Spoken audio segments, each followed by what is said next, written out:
नौजवान साथियों तथा मित्रों, मैं आपके सामने नशे के खिलाफ पिछले 24 दिनों से चल रहे युद्ध में मदद मांगने आया हूं। मैं जानता हूं कि 11 अप्रैल से ही बडगाम के शहर और गांव बढ़ चढ़कर इस अभियान में हिस्सा ले रहे हैं, लेकिन अब इसकी रफ्तार को और तेज करने की जरूरत महसूस हो रही है। और मैं चाहता हूं कि नशा मुक्त जम्मू कश्मीर के संकल्प को बडगाम का एक एक परिवार, एक एक नागरिक इससे जुड़े और आप हमारी मदद में आए। आप लोगों ने 3 तारीख को देखा था, नागरिकों के हुजूम ने श्रीनगर से एक संदेश दिया कि हमारे मुस्तकबिल को जहर से भरने वाली ताकतों का डटकर मुकाबला किया जाएगा तथा ड्रग फ्री जम्मू कश्मीर का संकल्प पूरी तरह से साकार भी किया जाएगा। मैं आपसे उस ख्वाब को पूरा करने की गुहार करने आया हूँ। पूरे बडगाम को ड्रग्स के उस जहर के खिलाफ खड़ा होने की अपील करने आया हूँ जो हमारे युवाओं की रूह को नष्ट कर रहा है।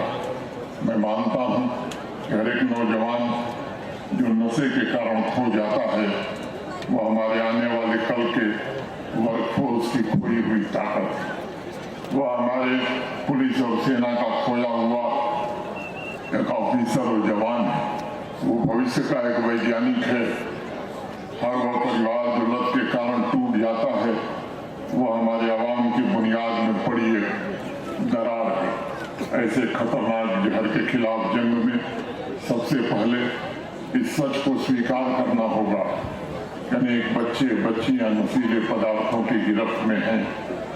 इसे स्वीकार करने में न कोई संकोच होना चाहिए और मुझे कोई हर्ज भी नहीं दिखता, क्योंकि वे तो हमारे ही बच्चे हैं। वे अपराधी नहीं हैं बल्कि विक्टिम्स हैं और उन्हें गले लगाने की जरूरत है।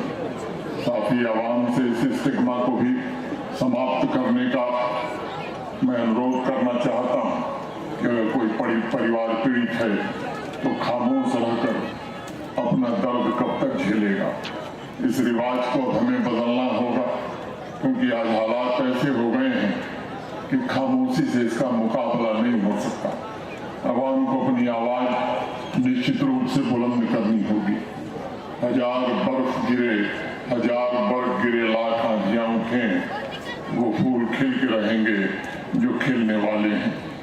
आवाम को इस बात को याद रखना होगा कि ड्रग एडिक्शन केवल ये हेल्थ की समस्या नहीं है, ये लॉ एंड ऑर्डर का भी सवाल नहीं है, बल्कि आंतरिक सुरक्षा का एक बहुत बड़ा संकट भी है। नशा न केवल नौजवानों की आकांक्षाओं को खोखला करता है, बल्कि उनके आत्मविश्वास को भी चोट पहुंचाता है। और इतना ही नहीं, आतंकवाद की फंडिंग भी नशे के व्यापार से हो रही है।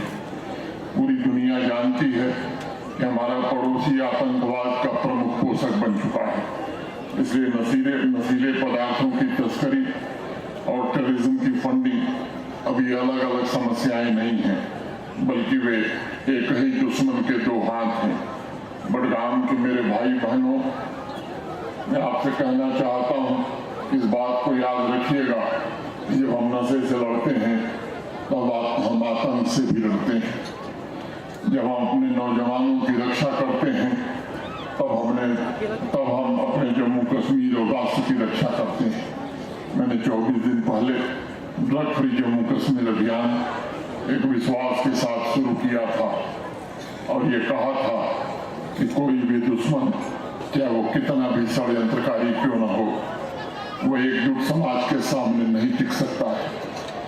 केवल प्रशासन और पुलिस इस युद्ध को नहीं जीत सकते, केवल सरकार इसे नहीं जीत सकती, लेकिन साथ मिलकर हर रिलीजियस लीडर, हर राजनीतिक नेता, हर टीचर, हर पेरेंट, हर बुजुर्ग, हर डॉक्टर, हर बहन, हर नौजवान, इन सब शक्तियों को एक साथ मिलाकर हम एक अजेय ताकत बन जाते हैं। और मुझे विश्वास है कि इस भाव से बडगाम इस अभियान को आगे बढ़ा रहा है। हमारे पास अभी इस अभियान में 76 दिन बचे हैं और इन 76 दिनों में हमें ये साबित करना है कि ये बड़गांव किसी सामाजिक बुराई के खिलाफ लड़ने का सामूहिक निर्णय लेता है तो बड़गांव जीतता जरूर है। अगले 76 दिन हमारा ये अभियान 3 मुख्य बिंदुओं पर फोकस करेगा। पहला, ड्रग के सप्लाई चेन पर पूरी तरह से कठोर प्रहार। कश्मीर घाटी और विशेष रूप से बड़गाम के हर पुलिस स्टेशन के हमारे साथी अपने अधिकार क्षेत्र में सक्रिय ड्रग स्मगलर्स और ड्रग पेडलर्स की जानकारी भी इकट्ठा कर रहे हैं और उनके विरुद्ध कार्रवाई भी कर रहे हैं। 30 दिनों के अंदर इसे निर्णायक स्तर पर हम ले जाना चाहते हैं। ड्रग कार्टेल्स के हर फाइनेंशियल लेन देन पर पुलिस और प्रशासन की नजर है। केवल छोटे मोटे ड्रग पेडलर्स ही नहीं बल्कि बड़े ड्रग स्मगलर्स के खिलाफ भी कार्रवाई सुनिश्चित हो रही है। ड्रग के पैसे से जो महल खड़े किए गए हैं उन्हें मिट्टी में मिलाने का काम भी हो रहा है। मैं बड़गांव में सक्रिय ऐसे सभी तत्वों और नार्को टेरर से जुड़े हुए लोगों से कहना चाहता हूं कि बड़गाम की धरती पर अब आपका तुम्हारा समय समाप्त हो गया। हमारी एजेंसियां, हमारी सुरक्षा बल, हमारी पुलिस इसके जग में तुम हो, वो जानती हैं कि तुम कौन हो और कहां हो। प्रशासन और पुलिस तुम्हारे पीछे है और मैं हर बड़गांव वासी के नागरिकों से भरोसा देता हूं कि एक भी ड्रग स्मगलर बचेगा नहीं, कानून के दायरे में लाया जाएगा।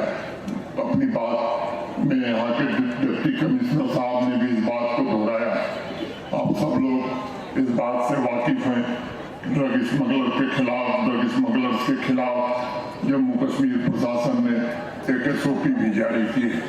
इस SOP के तहत ड्रग स्मगलिंग से जुड़े तस्कर का पासपोर्ट, उसका ड्राइविंग लाइसेंस, आधार नंबर, आर्म लाइसेंस, ये सब कुछ निरस्त करने की प्रक्रिया प्रारंभ हुई।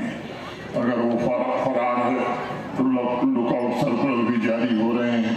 जम्मू कश्मीर दोनों संभागों को मिलाकर 11 अप्रैल से 2 मई के बीच 21 दिनों में 481 FIR दर्ज की गई।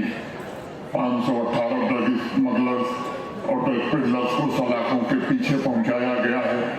24 नार्को पैलेसेस ध्वस्त किए गए हैं। करोड़ों रुपए की प्रॉपर्टी जब्त की गई। अकेले कश्मीर संभाग में अलग अलग जिलों में 26 नार्को पैलेसेस को अटैच करने का काम पुलिस ने किया। जम्मू कश्मीर संभाग को मिलाकर 290 ड्राइविंग लाइसेंस सस्पेंड करने की संस्कृति की गई है।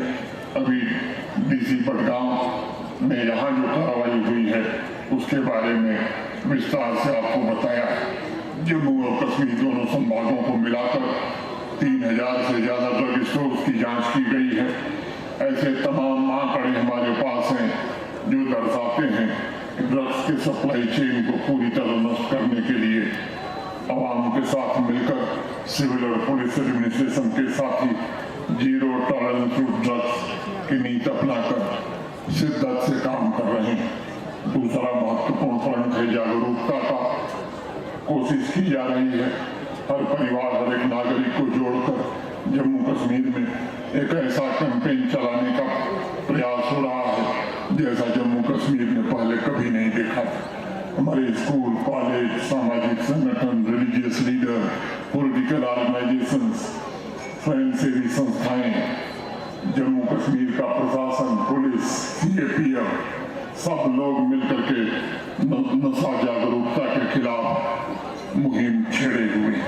तमाम कंटेंट क्रिएटर्स, खिलाड़ी, कलाकार, लोकल आइकन्स भी इसमें भाग ले रहे हैं। और आज मैं यहाँ उपस्थित हर एक नागरिक से, हर एक नौजवान से, हर एक बहन से निवेदन करना चाहता हूँ कि जागरूकता अभियान में आप भी बढ़ चढ़ करके हिस्सा लीजिए। पुलिस और एडमिनिस्ट्रेशन की आंख और कान ये दोनों बनने की जरूरत है। यदि आप बड़गाम के किसी कोने में कोई भी संदिग्ध गतिविधि, किसी सस्पिशियस एक्टिविटी को देखते हैं तो मेरा आग्रह होगा कि उसे रिपोर्ट करें पुलिस को, उसे रिपोर्ट करें प्रशासन को।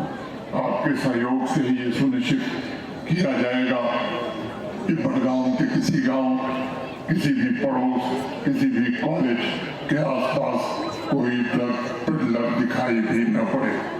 मैं आज बड़गांव की इस पवित्र मिट्टी से एक और निवेदन करना चाहता हूँ।